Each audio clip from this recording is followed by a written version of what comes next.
¿Cómo están todos y todas? Bienvenidos a este especial en torno a todo lo que está pasando en temas de seguridad en la zona macro sur, Mati, para poder debatirlo con diversos especialistas respecto a todo lo que hay acá en la región del Biobío. Así es, porque lo que ocurrió ha causado conmoción en el país, específicamente también acá en los sectores de la macro zona sur. Se había visto un avance en este último tiempo en torno a la seguridad y ahora, bueno, vamos a ver qué es lo que ocurre en relación a las medidas también que se han tomado por parte del gobierno. Sí, desde diversas aristas, desde lo legal, desde los municipios y desde la sociología, y saludamos en primera instancia a Juan Carlos Santa Cruz, sociólogo que nos ha acompañado en diversas instancias. Un gusto que nos pueda acompañar en esta jornada. Buenas tardes, muchas gracias. Yo feliz en realidad, si puedo aportar en algo, encantado. También saludamos a Álvaro Ortiz Vera, que viene en torno como presidente de la Asociación de Municipalidades de la región del Biobío. Álvaro, siempre un gusto que nos acompañe. Hola, ¿cómo están? Un gran saludo a todas las personas que nos están viendo en sus casas y un agrado estar en este panel. Y Andrés Cruz, abogado amigo acá de nuestra casa, también que nos ha acompañado en otras oportunidades. Andrés, siempre un gusto. Muchas gracias por la invitación. Yo voy donde me invitan y si es para conversar sobre esta temática y más aún respecto de algo que tiene que ser abordado de manera multidisciplinaria, que es esencial, y de distintas visiones en torno a la experiencia, para eso estamos, para servir. Bueno, ha sido parte de justamente de cómo se ha conversado y cómo se ha empezado a trabajar en torno a este tema. Aquello, verlo desde diferentes miradas, desde diferentes perspectivas, y es justamente lo que queremos también conversar en esta jornada. Partir también poniendo el tema, lo primero, el escenario principal que hay en la macro zona sur. Contextualicemos un poquito. Había existido una inversión privada por parte de las forestales que había descendido también el índice delictual. Estamos hablando de inversión en torno a tecnología. ¿Para qué? Monitorear lo que ocurre dentro de los terrenos de cada uno de los privados. Se estaba trabajando de forma multidisciplinaria y también entre el mundo público y privado, y había ocasionado que durante el verano tuvimos un aumento en el turismo en la zona, algo que no se había visto, histórico, claro, que es sobre el 80%, y de hecho la zona que mejor le fue en cuanto al turismo en la región del Biobío fue el sector del lago Lanalhue, el lago Yauyeo. Algo positivo que se venía viendo, pero lamentablemente llegamos a este hecho que vemos ahora, un hecho que, según lo que dijo la ministra del Interior, Carolina Toá, no se había visto nunca antes en nuestro país. ¿Cuál es el panorama actual? Ese es, y qué es lo que viene hacia el futuro, eso es lo que vamos a conversar. ¿Puedo proponer algo? Sería bueno que comenzara Andrés, porque a ti te tocó como fiscal el 2008 el ataque a Mario Elgueta. Así fue. Y tú condenaste a Héctor Yartul. O sea, yo no lo condené, lo condenó el tribunal. O sea, el tribunal yo simplemente expuse y me limité a exponer las pruebas que se habían reunido, y finalmente el tribunal, y fue confirmado esta condena por la Corte Suprema. ¿Tú crees que esto sea...? Adelante, no, pero en el fondo también panel. desde la experiencia que tuviste tú, ¿esto tú crees que puede tener relación con todo lo que ha ido ocurriendo con Héctor Yartul los últimos años? Mira, hay una diferencia, yo creo, sustancial de cuando a mí me correspondió intervenir a lo que hoy está aconteciendo. Primero, que existe una diversidad de grupos que se han aprovechado de la ausencia de Estado de Derecho para poder perpetrar esta clase de hechos punibles, atendido lamentablemente las condiciones y ciertas simpatías, que aquí no vale la pena juzgar a nadie a esta altura, hay que pensar en el futuro, pero ciertas simpatías que demostraron mucho en torno a las conductas por ello desplegadas, y esto aseguró impunidad, en primer lugar, y en segundo lugar que se desarrollaran en el lugar una serie de hechos punibles de carácter común. Es muy rentable cometer delito en ese lugar porque la persecución está extremadamente debilitada. Y otro aspecto que quizás valga la pena señalar es que sí, es cierto, aumentó, ¿verdad?, la actividad, tomando en consideración la necesaria intervención de todos los actores para evitar de que esto se ocurriera dándose lugar. Pero el problema es que esto convivía con predios que aún siguen ocupados por grupos radicalizados, es decir, mientras las personas podían aprovechar los espacios que tenían algún tipo de control, en el mismo momento hay muchas familias, muchos seres humanos que habían sido desplazados de sus lugares en el que normalmente desarrollaban sus actividades y habitaban, por el solo hecho de que se decía no pertenecían a una etnia específica. Y por eso constituye una vulneración a los derechos fundamentales, y también la posibilidad de que este grupo quizás permitió de que esto continuara llevándose a cabo por otras circunstancias que habrá que estudiar o analizar. Sin lugar a duda está la posibilidad de que el hecho de que Héctor Yaitul haya sido nuevamente condenado por hechos de estas características haya desencadenado una reacción en el lugar. Pero recordemos que la coordinadora Arauco Mayeco, de acuerdo a la última información de inteligencia, estaba extremadamente debilitada en ese sector. Y hay otros grupos criminales desenvolviéndose, cometiendo hechos punibles de carácter común, vinculados con delitos terroristas o simplemente delitos comunes que se aprovechan de la actividad terrorista y de la ausencia de Estado de Derecho, o bien simplemente grupos que, escudándose en legítimas muchas veces demandas sociales, recurren a la violencia para poder alcanzar objetivos espurios. Sí, porque acá estamos hablando del nivel de violencia y alcalde, también respecto a lo que se ha podido conversar con los colegas en torno a esta temática, porque lo hemos escuchado en diversos medios a nivel local, nacional. Diversos alcaldes han indicado, sí, han habido incidentes de menor gravedad y en estos momentos se genera una mayor conmoción a nivel central. Y acá la pregunta también desde como periodista, como alcalde y todo lo que se ha visto con este caso puntual y quizás lo que se había dejado de lado.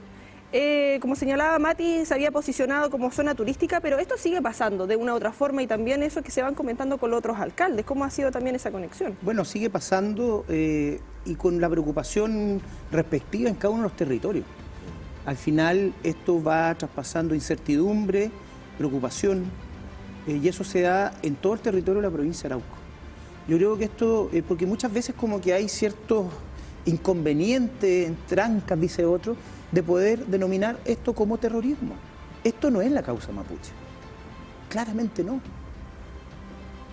Cuando salió condena de Héctor Yaitul días atrás, él habló esa misma noche de salir a marchar. Yo no vi a nadie. No vimos a nadie, ni en la 8ª región, ni en la 9ª, ni en Santiago.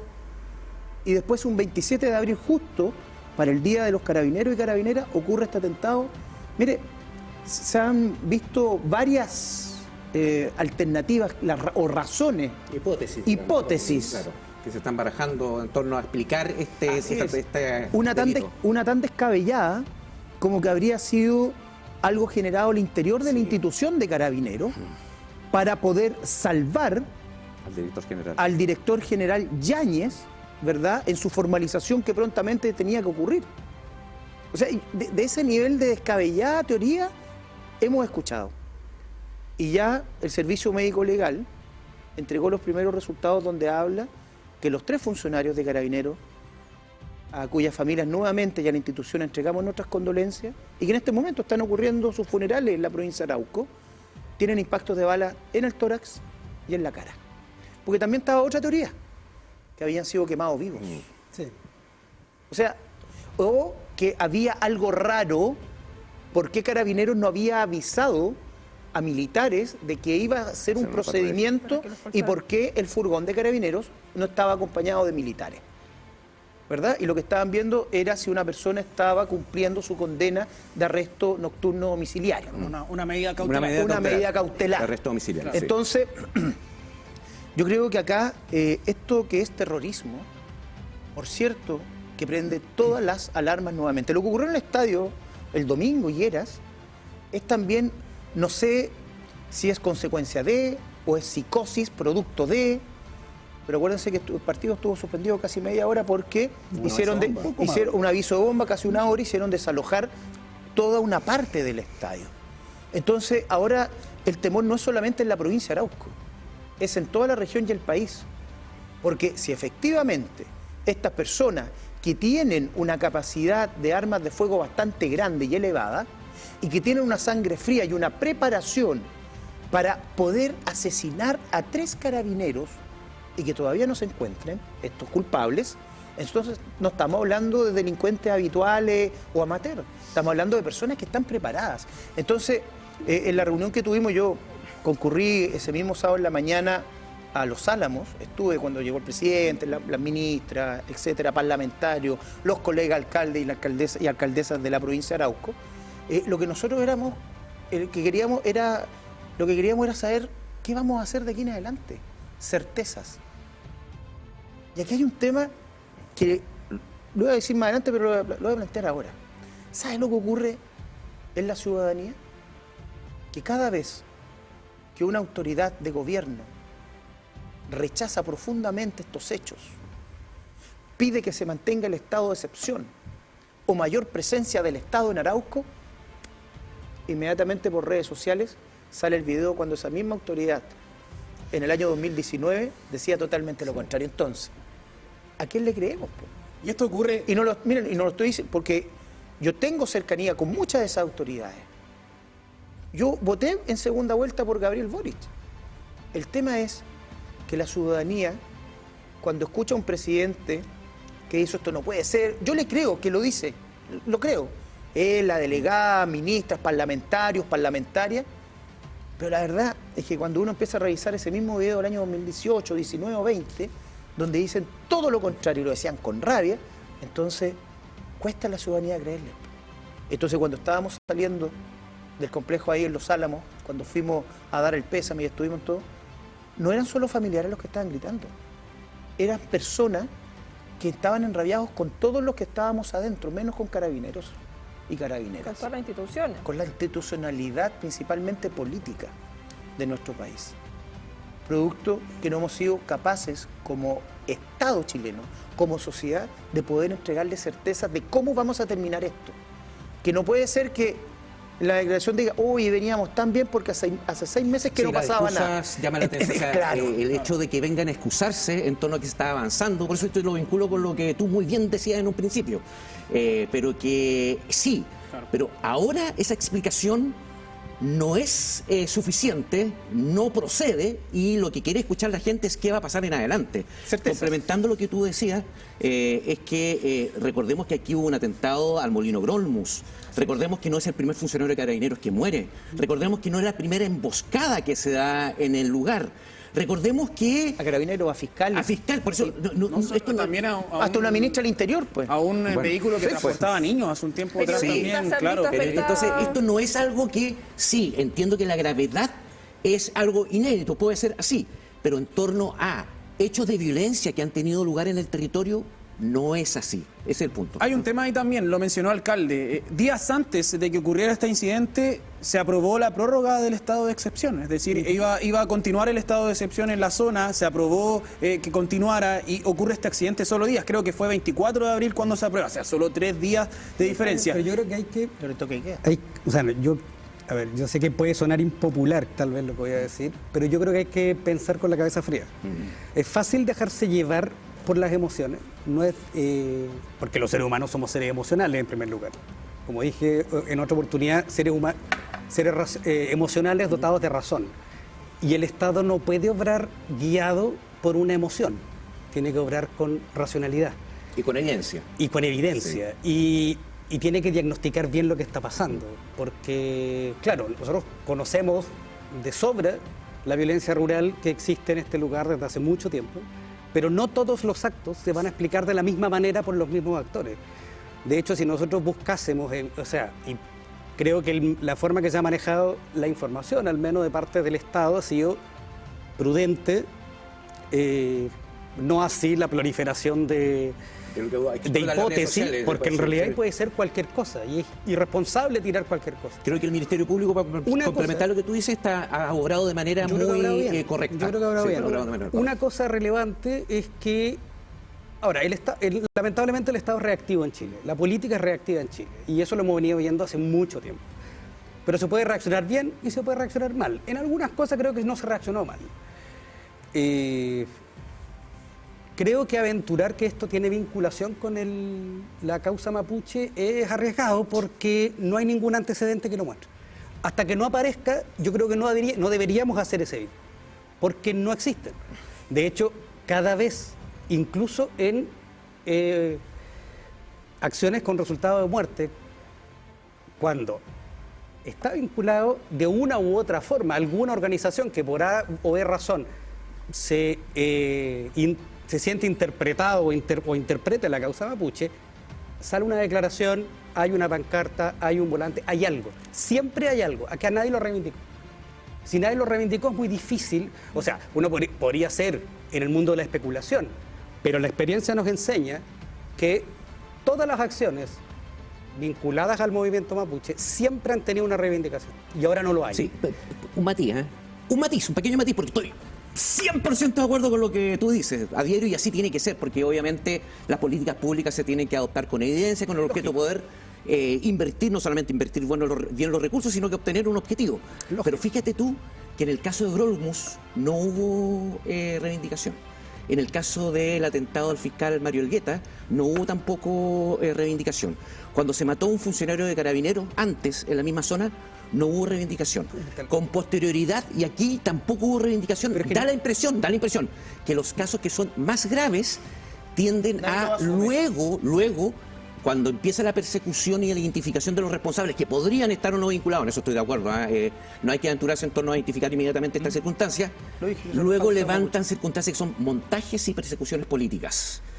Eso es lo que, respecto a los hechos más graves, no del resto, respecto a los hechos más graves, porque generalmente lo que son las quemas, sí, dejan lienzos y... Pero no y solo las quemas, también han habido acciones que afortunadamente no terminaron con resultado de muerte, pero que han sido serias.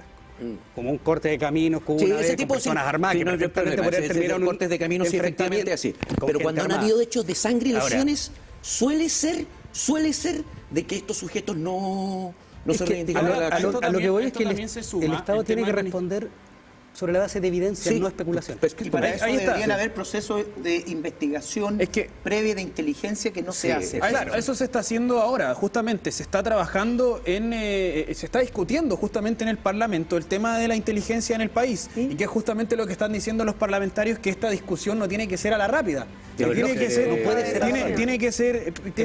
ser apurada por el gobierno. Debería haber sido hace años. Ese es el tema, Era algo que, si no mal recuerdo, estaba durmiendo, de hecho, lleva 6 años. 4 años. 6 años tramitándose. La otra lleva 6. Entonces, son temas que, como tú muy bien decías, es como son aspectos, o el Estado suele reaccionar frente a un acontecimiento, son aspectos que debieron haber estado resueltos hace mucho tiempo. La ley de inteligencia de la ANI, que está vigente hace mucho tiempo, ha demostrado tener falencias. Y esas falencias hace mucho tiempo que han sido denunciadas y han tratado de ser subsanadas. Las reglas del uso de la fuerza, que tienen un nivel reglamentario en este momento y que ahora se están tratando de elevar a tener un rango legal, ya llevan hace rato discutiéndose. Entonces, creo que en ese aspecto, en las reglas del uso de la fuerza, requerimos de una urgencia que sea mayor atendida a las circunstancias y lo que estamos viviendo. Respecto a la ley de inteligencia, yo creo que se requiere un poco más de cautela. Nosotros no podemos hacer oídos sordos a nuestra propia historia. Y hasta el estallido social, buena parte de la inteligencia de las policías se dedicó a la persecución política, a espiar a dirigentes sociales, a espiar a otras personas. O sea, lamentablemente, era el culpable. se ha destinado parte de la acción del Estado, recursos del Estado, funcionarios del Estado, a investigar cosas que no tienen nada que ver con la criminalidad. Incluso periodistas. Incluso periodistas. Sí, entonces, por eso hay que hacerlo con cuidado. Sí, con mucho Ahora, cuidado. evidentemente acá falta inteligencia, eso se ha dicho hasta el hartazgo. Ahora actúa un ente que no había estado antes.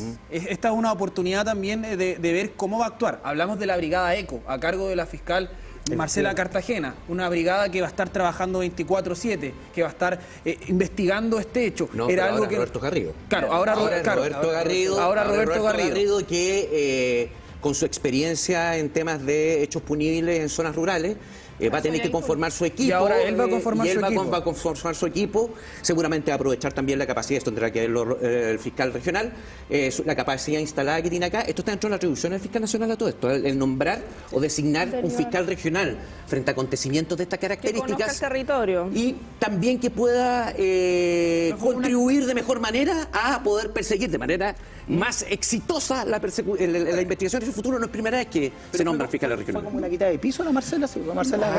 O sea, como yo que entiendo que la cuenta por casos anteriores. Puede ser, pero entiendo que y hay que tomar en consideración que, insisto, esto está en la ley orgánica constitucional. No sé si sé que es una atribución. Y además en casos graves normalmente se hace. Por ejemplo, el caso Convenios, que está a cargo del fiscal Carlos Palma, que es de la región de Aysén. Fiscal Emiliano Arias, que también investigó hechos vinculados a incendios. Hubo fiscales de Santiago que investigaron, por ejemplo, la corrupción en Carabineros. Y en este caso se decidió que una persona que había tenido experiencia en este tipo de materia, porque recordemos que estos grupos no reconocen fronteras de regiones ni provincias, sino que operan sobre la base de un territorio que está conectado, sobre todo por distintos parámetros de la provincia de Arauco, que tal vez sería conveniente que fuera Roberto Carrió. Y efectivamente hay una saturación hoy día porque hay muchas causas que están investigando, que tienen que ver con los incendios, que tienen que ver con muchas otras cosas más. Esta zona tiene muchas causas. Oye, ¿sabes? Eso fue lo que señaló también el fiscal. O sea, yo creo que ahí tú tienes una independiente que uno puede ser muy crítico a la acción del Estado, sobre todo porque es reactivo, pero ahí tú tienes una reacción que es lógica, entre otras. ¿Sabes que en Chile hay un dato no menor? En Chile son 3,6 fiscales por cada 100.000 habitantes. En otros países, y para no decir siempre Europa, para no decir siempre Estados Unidos, en Colombia son del orden de 8 fiscales por cada 100.000 habitantes. Y con una policía propia. Y con una policía propia. En Colombia los fiscales con tienen policía una policía propia. Y por lo tanto, entonces, cuando se pide y se exige mayor capacidad resolutiva en procesos investigativos, lamentablemente, nosotros ¿cómo podemos decir si apenas teniendo 3,6 fiscales por cada 100.000 habitantes vamos a poder sacar adelante las millones, porque no son solo las más conocidas, son los que están en todo el país, que son muchas, ¿verdad?, con esa cantidad tan baja de fiscales? Entonces aquí, además de eso, y lo retomo un poco que lo plantean acá, yo creo que en un proceso de inteligencia en Chile estamos fallando hace rato. Todo esto, a lo mejor, o se podría haber prevenido, o poder saber cómo actuar cuando ocurre. Correcto. De hecho, y la verdad es que cuando ocurren, todos se ponen creativos, todos empiezan a dar ideas. El Parlamento dijo como gran cosa, vamos a suspender nuestra semana distrital. Claro, no hay protocolo, sino que en el fondo se improvisan los protocolos. Ya aceleramos los procesos. Exactamente, para ir a discutir temas que hace rato deberían haber sido discutidos. Entonces, finalmente, tenemos instituciones que están operando y que están actuando según la contingencia y los ratings de televisión o lo que va dando también las redes sociales. Respecto a las medidas que se han ido tomando ahora, como el toque de queda. Y acá, en representación de los gobiernos locales, lo que está más cerca de la ciudadanía, que son los municipios. Es una medida que nos sirve para darle tranquilidad a los vecinos y vecinas, porque finalmente también se generan incertidumbre a nivel regional, como lo señalaba anteriormente lo que pasó el domingo. ¿Sirven o no sirven estas medidas? Porque se ha indicado que es netamente para facilitar la investigación. Mire, toda medida que vaya apuntando a entregar tranquilidad a la ciudadanía sirve, pero es algo momentáneo, porque acá cuando se instauran toques de queda, estado de excepción, etcétera, estado de sitio, todo lo que corresponda, es por algo momentáneo. Pero en paralelo se tiene que estar trabajando desde el ámbito legislativo, desde el ámbito judicial, con algo mucho más potente y una base mucho más sólida.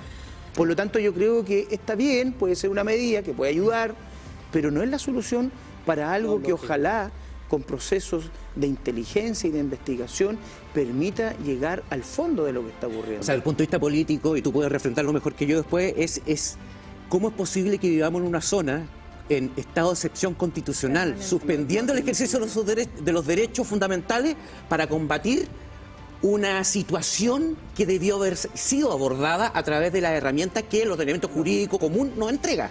Tenemos militares desplegados en la zona y aún así se perpetran esta clase de hechos punibles con un estado de excepción hace años.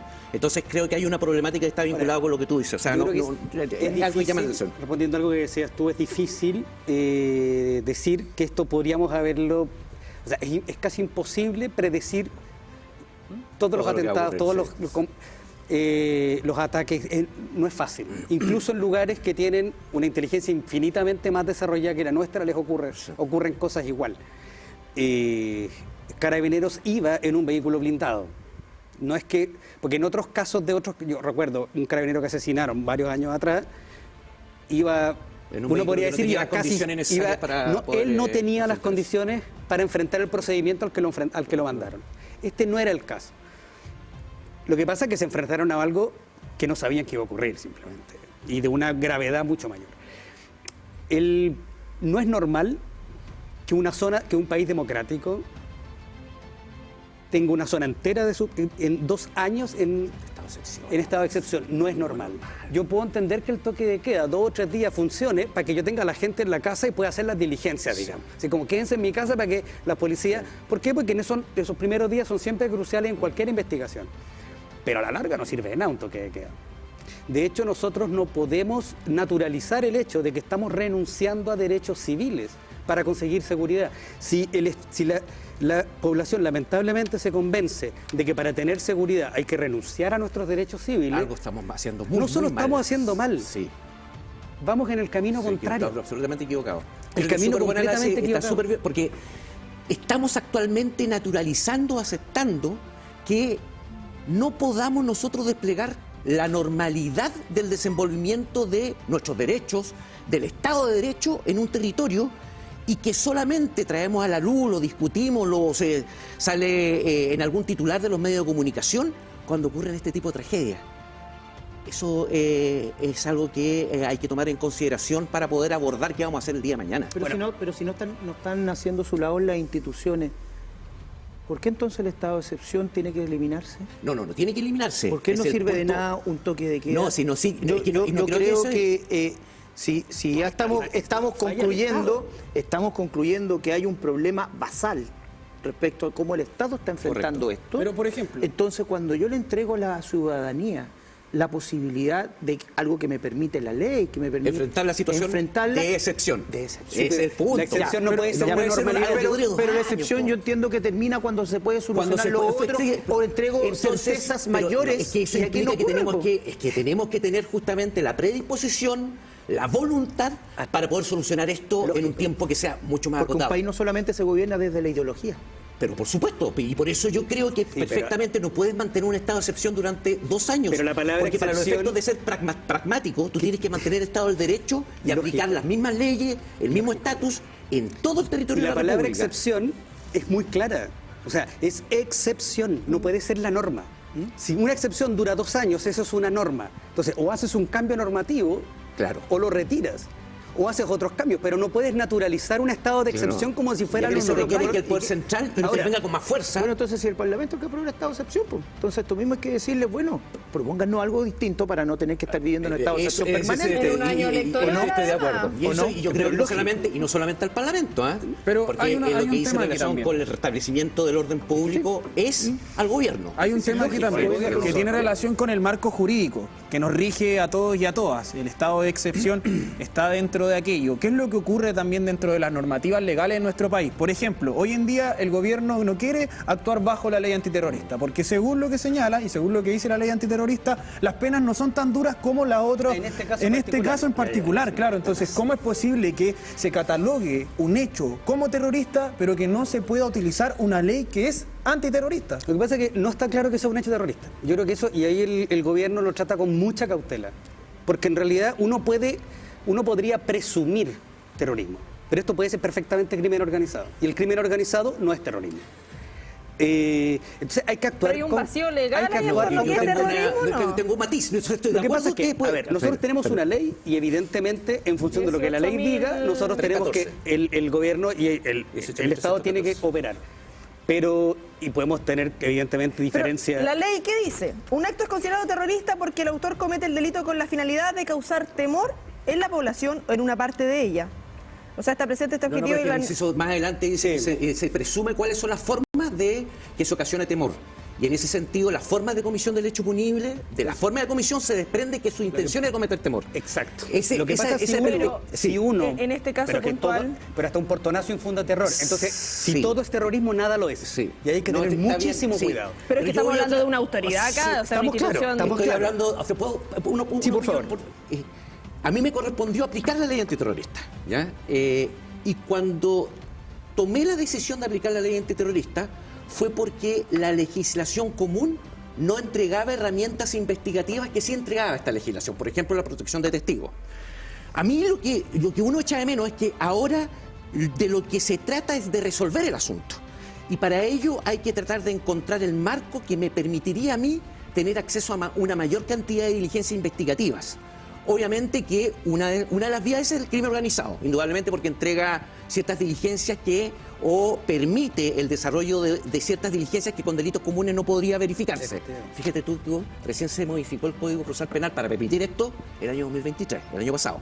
Y el punto es que si yo hubiese invocado la ley antiterrorista, que yo hubiese hecho, debo reconocerlo, si hubiese invocado la ley antiterrorista, hubiese permitido aplicar directamente un artículo que es el 226X. Ese es el artículo, así se denomina, 226X. Y esa disposición permite aplicar todas las herramientas del crimen organizado a los delitos terroristas. Ahora, algo dicho sea de paso, que el gobierno se querelle o no por delito terrorista o delito común, no tiene ni una relevancia.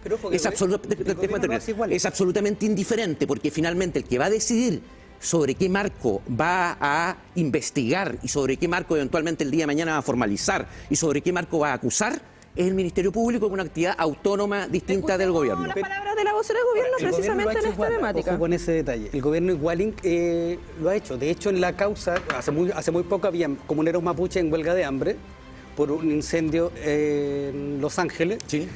La forestal se retiró como querellante y el único querellante era el gobierno. Invocó la ley antiterrorista. Entonces no es que nos lo haga, porque lo hace. Sí, pasemos a escuchar precisamente para complementar esto respecto a todo lo que hay en el marco jurídico y lo que nos indica la vocera de gobierno, Camila Vallejo.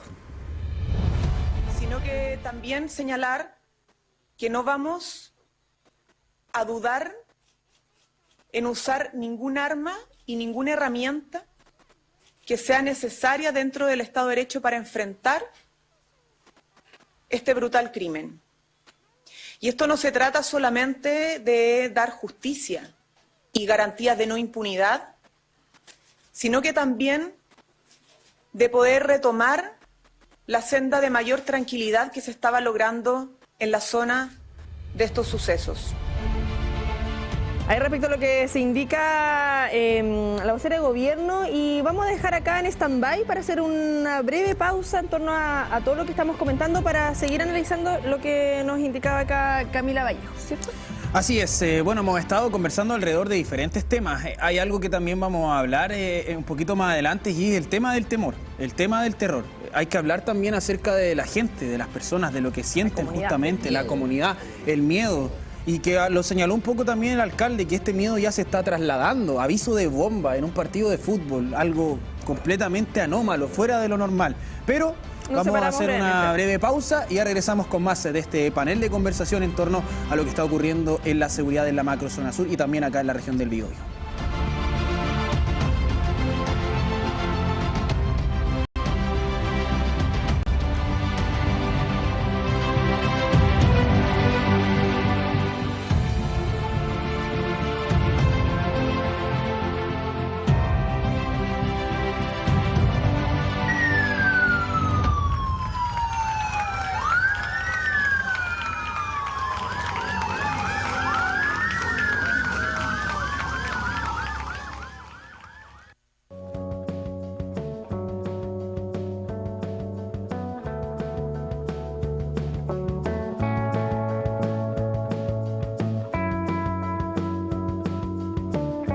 Hoy estamos presentando un producto de conocimiento, una guía para orientar el trabajo de los municipios y de los gobiernos regionales para promover la acción climática y atender los grandes desafíos que Chile y todas sus regiones están enfrentando en este ámbito. La guía se ocupa de los temas de mitigación y adaptación al cambio climático. También identifica todas aquellas barreras que un gobierno puede enfrentar para llevar adelante acciones de mitigación y adaptación.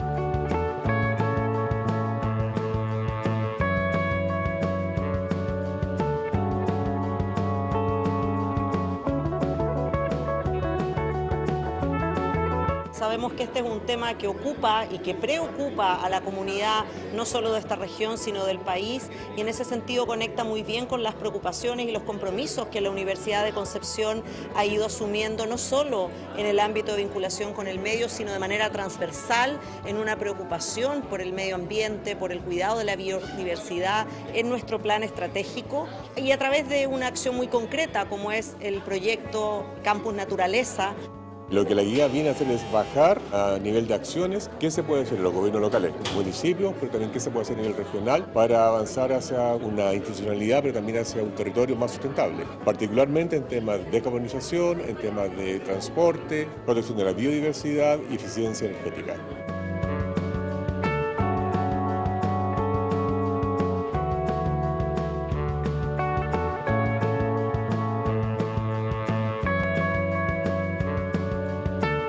Muchas de las competencias para alcanzar la acción climática están ahí y la Ley Marco de Cambio Climático les pide que tengan planes de acción climática tanto a nivel regional como comunal. Entonces, un poco la idea de este libro no es decirles qué hacer, pero es un poco una especie de lista de acciones que ellos podrían usar para lograr sus objetivos climáticos en sus regiones y comunas. La Municipalidad de Concepción tenemos un plan local de cambio climático, entonces este año nos corresponde la renovación, la actualización y esta guía sin duda va a ayudar muchísimo. Porque tiene 6 capítulos interesantísimos: financiamiento, los problemas, barreras, acciones, etc.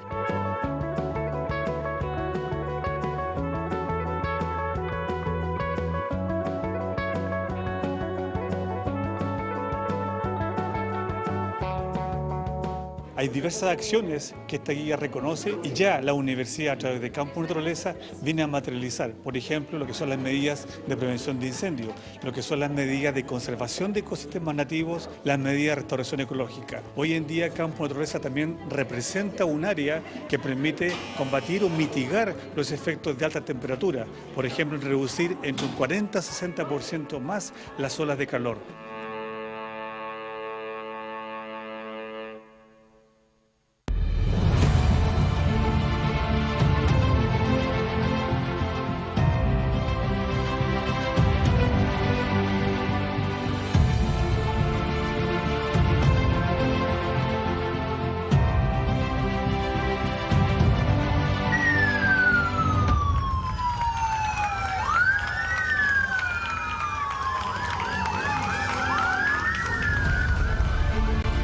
Continuamos en este espacio en torno a la seguridad en la macrozona sur y respecto también a lo que pasa precisamente con vecinos, vecinas y lo que va pasando en las comunidades. Juan Carlos, el temor y lo que hablamos anteriormente, si se toman las medidas, ciertas leyes o no, medidas como el toque de queda, pero ¿qué pasa con la comunidad en sí, con la zona de Arauco precisamente y con lo que se va enmarcando en la región del Biobío, donde tenemos una sensación de inseguridad que viene por los medios nacionales, por las cifras y los portonazos, pero ahora sumamos otra arista respecto a porque se está visibilizando aún más, porque como lo comentamos, los delitos se seguían ocurriendo en menor medida, pero seguían pasando.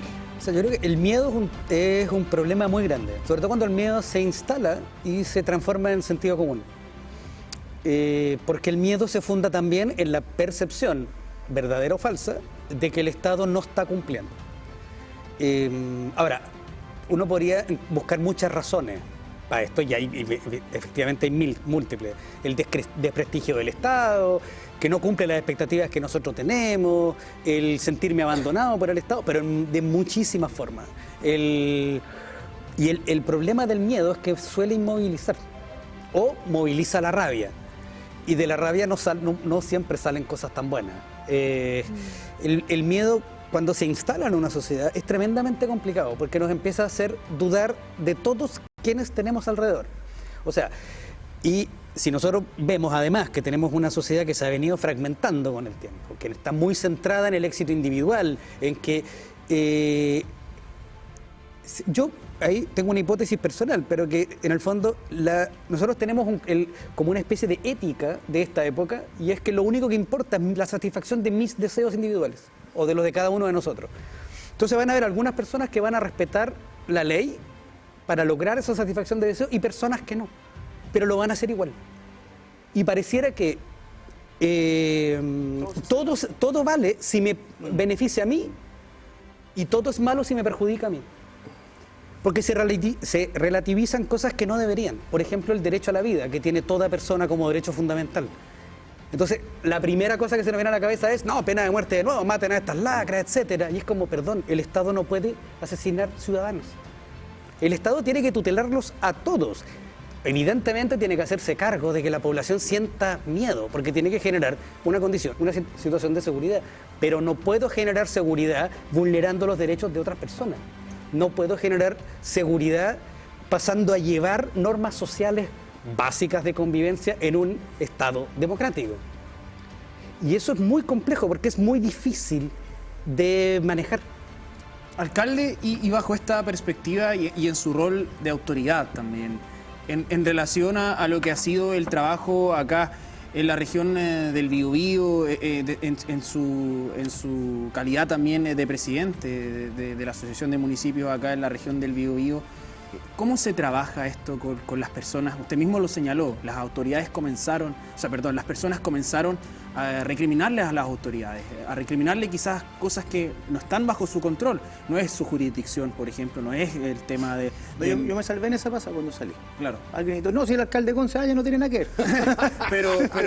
pero está bajo todo concepto, en ese momento estaba toda la institucionalidad siendo atacada. ¿Cómo? Unos más, otros menos, claro, pero todos fuimos atacados e interpelados. ¿Cómo desde la perspectiva de la autoridad se comienza a trabajar para darle seguridad a las personas, para evitar que el temor se apodere de los espacios? Me imagino que también ahí hay un trabajo con la comuna vecina, con Talcahuano, que sufrió este tema del aviso de bomba. ¿Cómo se comienza a trabajar aquello? Lo que pasa es que, primero que todo, dejar algo súper en claro. En Chile los municipios somos administradores comunales. No somos gobiernos comunales. Decimos gobiernos comunales, pero en la práctica no lo somos. Un municipio no tiene mayor injerencia en la calidad del servicio de transporte público que se le entrega a los habitantes. En el área de seguridad se nos entregan atribuciones no más allá de lo preventivo y colaborativo con las policías. Eso somos los municipios. No podemos tomar detenidos, no pueden portar un arma, etc. Pero es una atribución que la gente dice, bueno, ¿y qué hacen las municipalidades? En Chile, la labor de seguridad 100% es de las policías, con colaboración de instituciones como los municipios.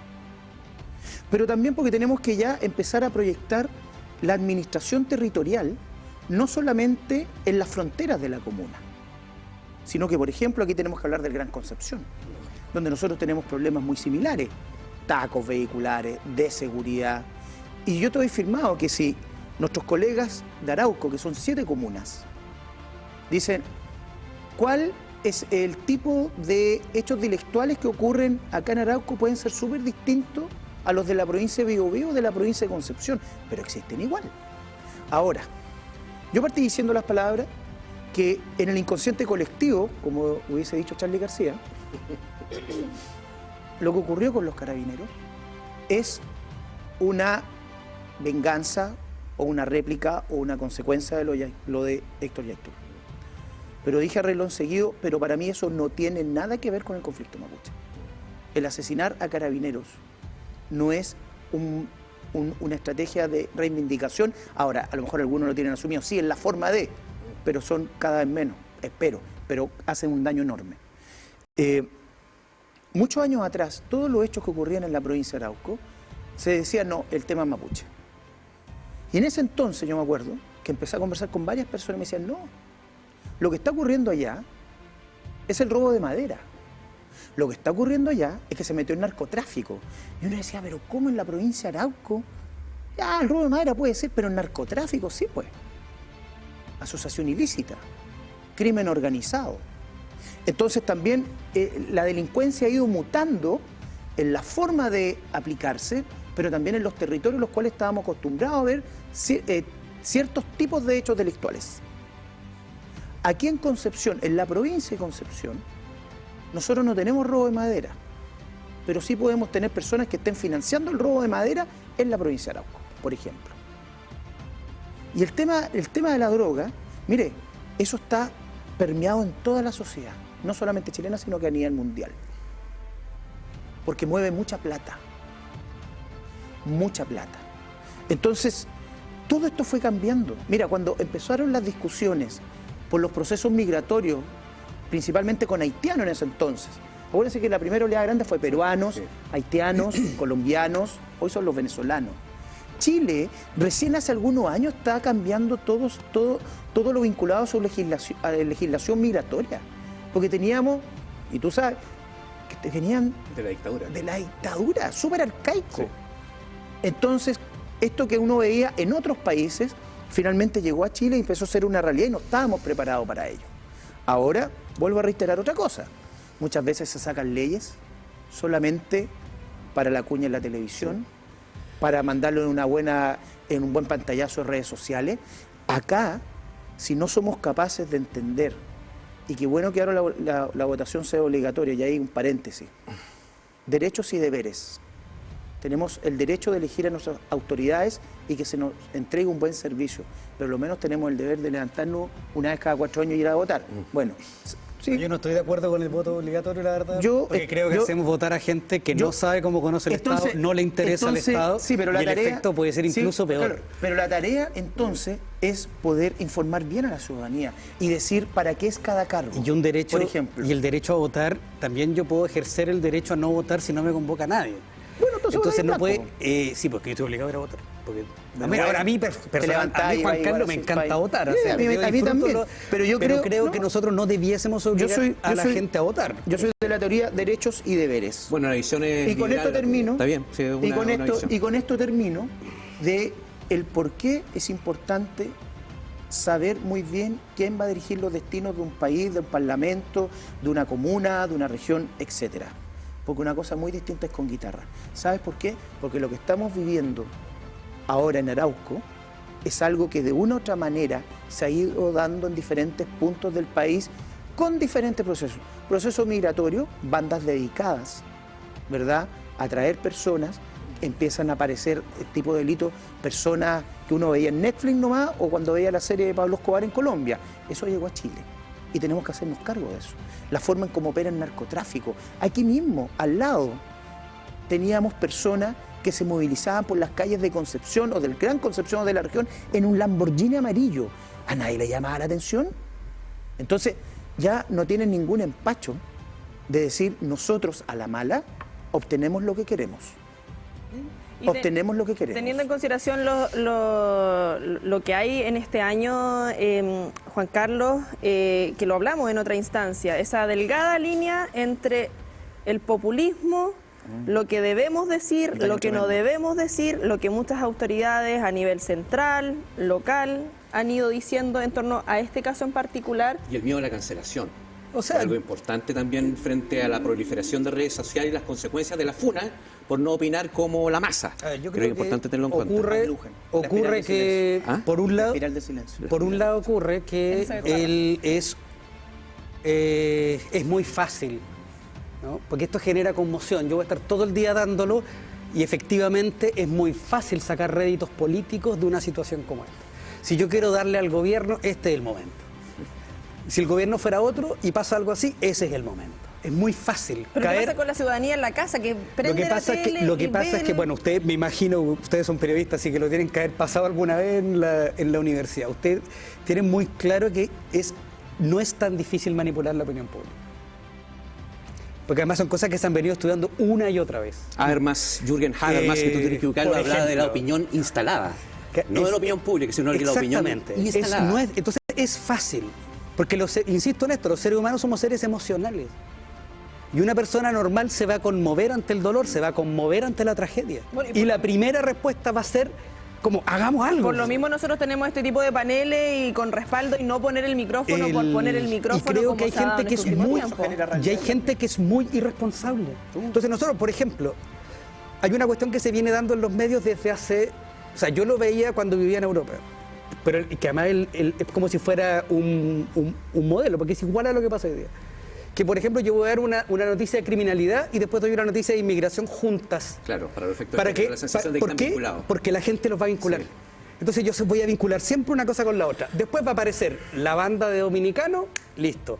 Sí. Eso se dio con el tema de los portonazos, cuando asociaban ilícito, portonazo, y hay gente que se sentía incómoda pero no tenía portón en la casa, no tenía auto. No tenía auto. Exacto. Claro. Ahora, pasa algo que también es a propósito de esto de crear las sensaciones, que nuevamente es muy nocivo, porque a veces creamos, por ejemplo, el tema de la seguridad es el tema que más le importa a la familia chilena.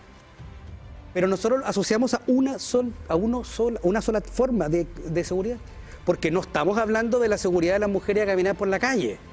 por ejemplo, que debería ser un tema que no debería, ya si le involucra al 50% de la población, debería ser central.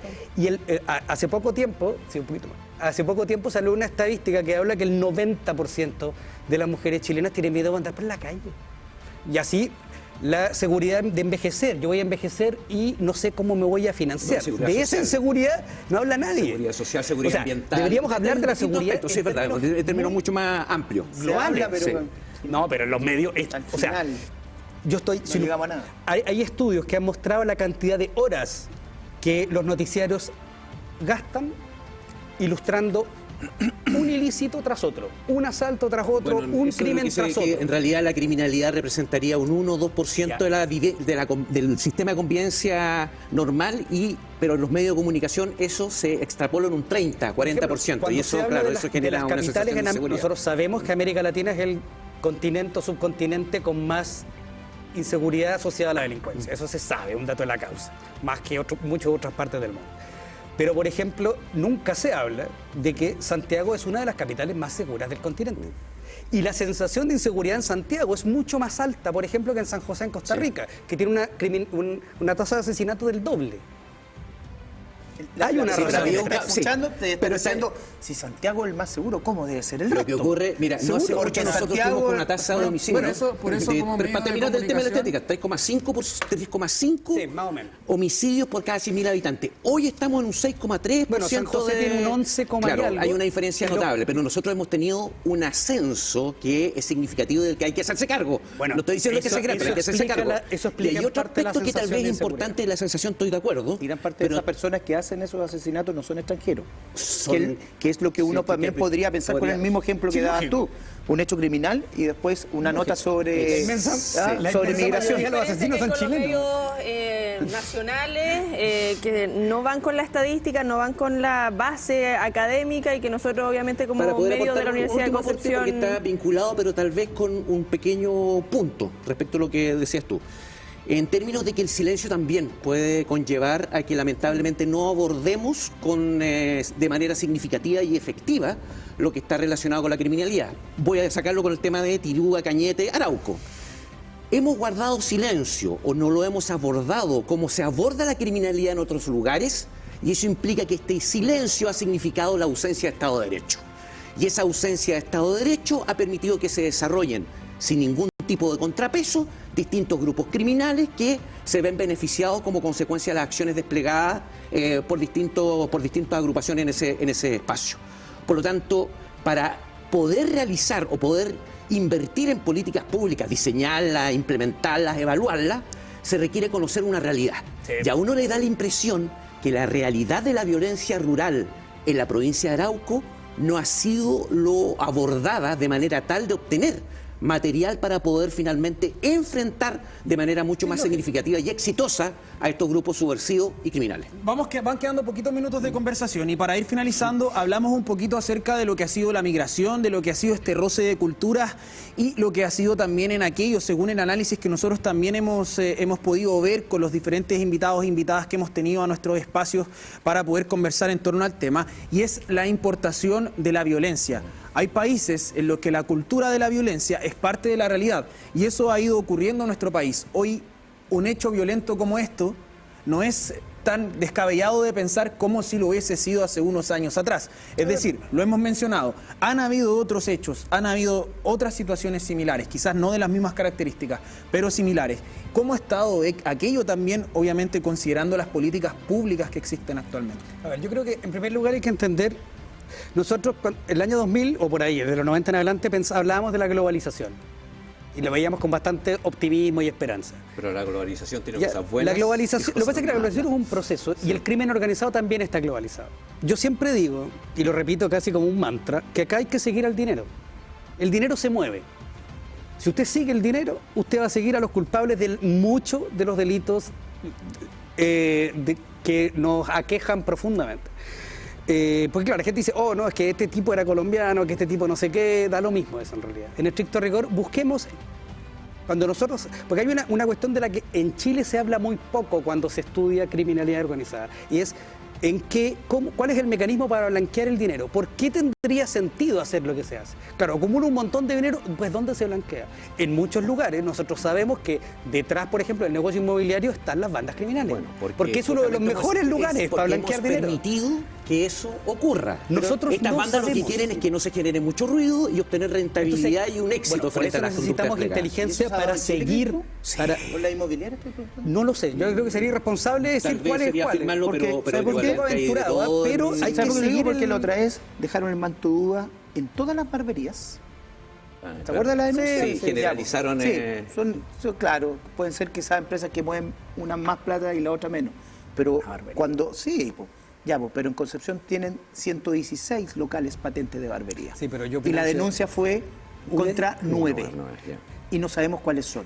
Entonces, finalmente, ahora queda en el inconsciente y dice, barbería, lavado de dinero, tráfico de que nosotros tenemos un antecedente de lavado de dinero, un antecedente probado, llevado a tribunales, con el negocio inmobiliario, que es el caso del Cabro Carrera, que él lavó su dinero haciendo edificios. Sistema antiguo. Y eso yo no digo que esté ocurriendo acá, nosotros tenemos que saber, investiguemos el dinero, pero sí sabemos que la mafia italiana, el negocio que más mueve es la construcción.